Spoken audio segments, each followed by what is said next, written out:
Hello, my name is Scott Hurley, and I want to talk about the United States airline economic crisis today. Picture this. You arrive at the airport for a morning flight.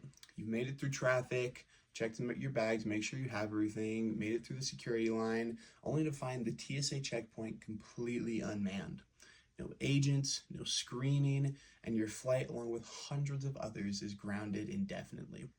That scenario is not far-fetched. In fact, the conditions that would produce something like that have already been put into motion. And before I go any further, I want to address something directly. When you hear TSA labor disputes and ICE enforcements, your instincts might be to file this under a political debate. But I'd like to ask you to set those instincts aside just for a minute, because what I'm presenting today is strictly an economic argument, not a political one. The forces I'm about to describe are moving markets and suppressing revenue and eroding investors' confidence in one of the country's most capital-invested industries, period. Today, I'm going to make a case that the U.S. airlines are facing a coverage of 3 different threats, and the window of responding to those threats is closing. We'll cover the TSA labor crisis, the importance of rising jet fuel costs and airline margins, and the demanding suppression caused by ICE enforcement operations at major airports.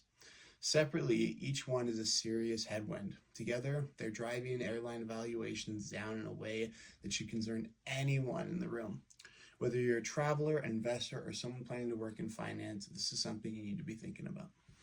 First, I'd like to start with the most operational risk: the people responsible for keeping air travel moving. TSA officers are federal employees who have been in prolonged disputes over their contracts for years. In many airports, their compensation falls below what is comparable to private sector security industry roles paid out throughout this country. In some cases, less than an entry-level retail management is what they're getting paid.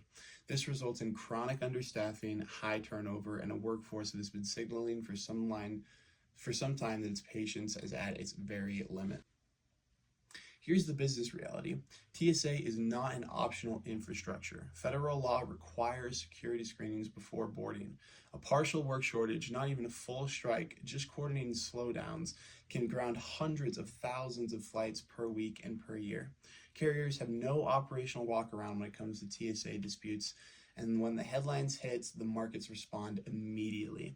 Look at what happened to Delta, United, and American Airlines the last time TSA contract negotiations broke down publicly. Each saw measurable stock dips within only days.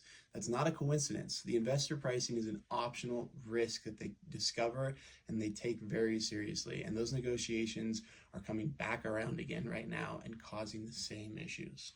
Another thing to talk about are rising oil prices. Airline economics are structurally fragile. Net profit margins in an industry typically run between 3 and 5% on a healthy year. That leaves almost no buffer when it comes to input costs. Jet fuel is one of the single largest operating expenses for every major U.S. carrier, regularly accounting for about 20 to 25% of total costs.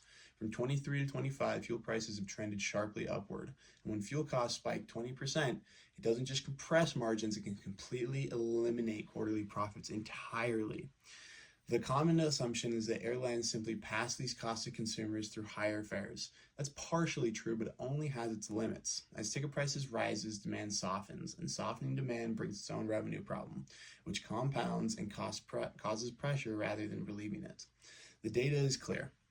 I'll have a chart on my slide showing a fuel cost per gallon alongside net margins for these 3 major carriers over the same period. The inverse relationship is direct. And this cost environment is happening simultaneously with 2 other factors I'm describing, which is exactly what makes this a crisis rather than just a bump or a rough patch. The third one is one that surprises me most in my research. I think it is one of the most underappreciated by investors and the general public. Over the past year, ICE has conducted enforcement operations inside the U.S. airports. The documented effect on traveler behavior has been significant.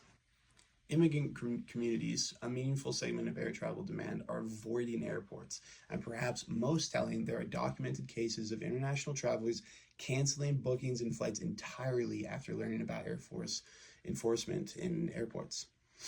From a revenue standpoint, this matters enormously. Airline prices, their routes based on load factors, and the percentage of seats filled on any given flight are meaningful segments of your potential passenger bases in deciding to fly or not. Load factors drop, and when load factors drop, Yield management breaks down to a revenue per available seat mile falls. In long story short, the amount of money that they make on each of these flights will drop dramatically based on how many seats they can fill. This is not a political observation. This is a demand-side economic problem with a direct line to earnings. The airlines have acknowledged it, and the booking data reflects it, and the stock charts confirm it. It is a massive problem.